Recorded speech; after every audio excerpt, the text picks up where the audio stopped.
मुंबईसह 13 मतदारसंघात उद्या मतदान, यंत्रणा सज्ज, अनेक बड्या नेत्यांची प्रतिष्ठा पणाला, प्रशासनाकडूनही जय्यत तयारी।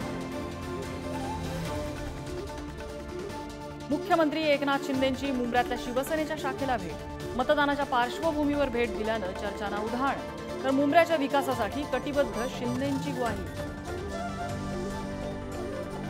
2004चं मुख्यमंत्रीपद न घेण्याचा निर्णय विचारपूर्वक, अजित पवार नौखे होते, एका मुलाखतीत शरद पवारांचं स्पष्टीकरण, तर 2004 पासून पटेल भाजपसोबत जाण्यासाठी आग्रही असल्याचंही विधान। शिंदेंच्या मुख्यमंत्रीपदाला अजित पवारांचा विरोध होता, संजय राऊतांचा दावा, शिंदे सीएम नकोत असं तटकरे, अजित पवार आणि वळसेंनी सांगितलं, तर राऊतांवर नितेश राणे आणि संजय शिरसाटांचा हल्लाबोल। भाजपा नेते विनोद तावडेंनी घेतली राज ठाकरेंची भेट, शिवतीर्थावर दोन्ही नेत्यांमध्ये चर्चा, मतदानाच्या पार्श्वभूमीवर तावडेंनी भेट घेतल्याची माहिती।